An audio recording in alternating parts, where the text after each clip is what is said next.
La rédaction de ce manuel-là, je l'ai démarré il y a 6 ans, plus ou moins donc 3 ans. Et pour parler donc du PTB, il a fallu donc que j'aille puiser dans le rapport d'activité annuel que cette structure-là mettait à la disposition du ministère des Infrastructures.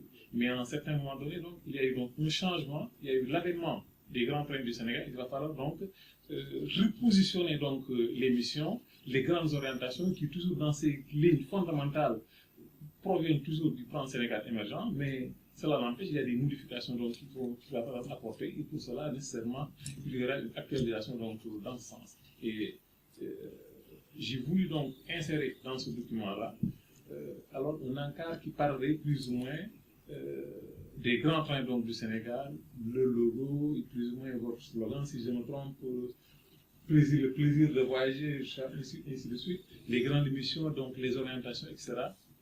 Les insérer, donc parler de ce grand train du Sénégal et plus ou moins de son impact dans la réduction des accidents de la route. Parce que quand on prend par exemple les chiffres nationaux ici au Sénégal, on parle plus ou moins, bon an, mal an, de 550 morts. Ça, ce sont les décès qui sont occasionnés sur le coup. C'est-à-dire que les morts sur le coup, c'est plus ou moins entre 550 et 600.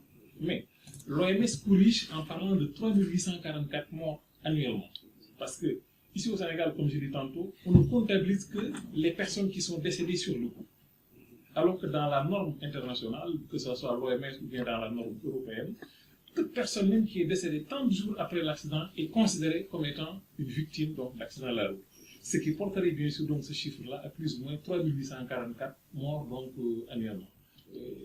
Maintenant, l'avènement du grand train participera bien sûr à la réduction de cette masse critique-là, donc de victimes d'accidents de la route, en ce sens que les gens emprunteraient moins de route. Ça, donc, c'est un grand avantage que nous apportent les grands trains du Sénégal. Ensuite, les grands trains du Sénégal participeront aussi à la conservation du patrimoine routier. Parce qu'il y aura moins de routes, moins de voitures donc, sur la circulation, et comme il y aura moins de voitures donc, sur la circulation, nécessairement aussi, il y aura plus ou moins une conservation du patrimoine routier à ce niveau.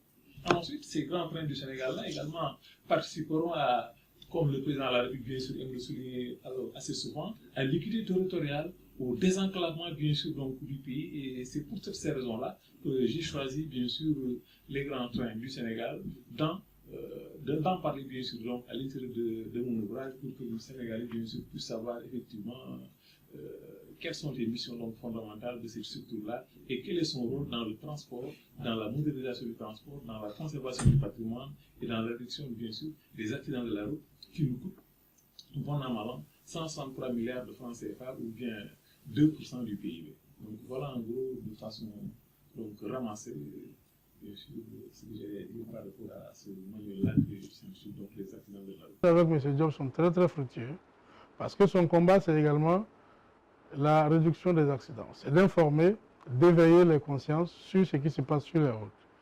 Et nous sommes informés de ce qui se passe sur les routes, nous voudrons agir pour réduire cela.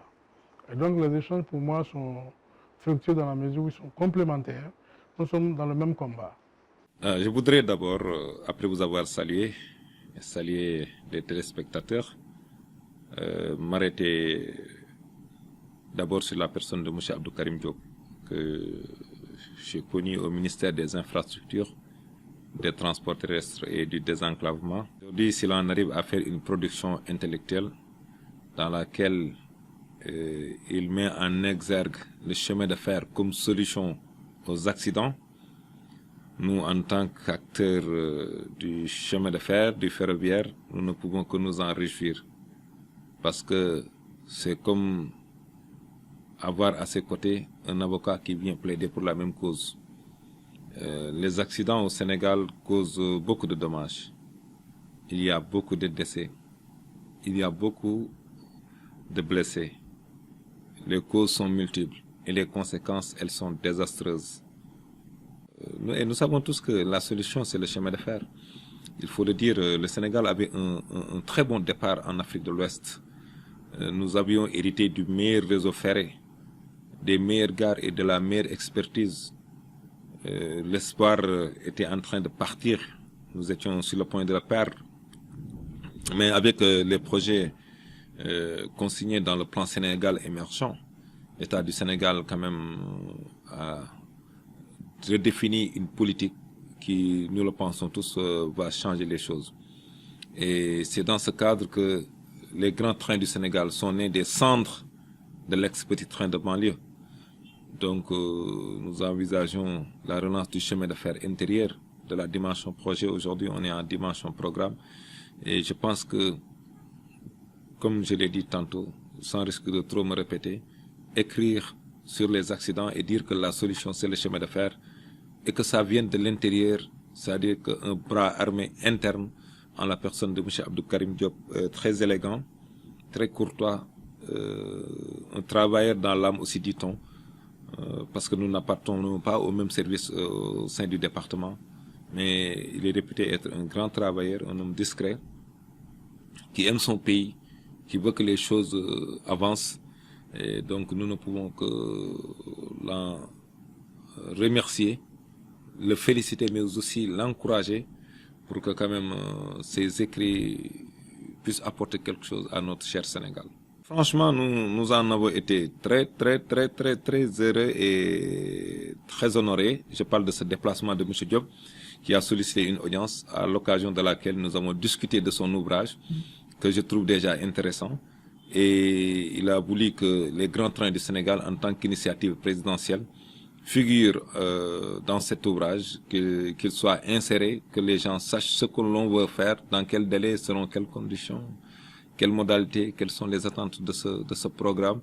Et lui-même a dit avoir découvert beaucoup de choses intéressantes.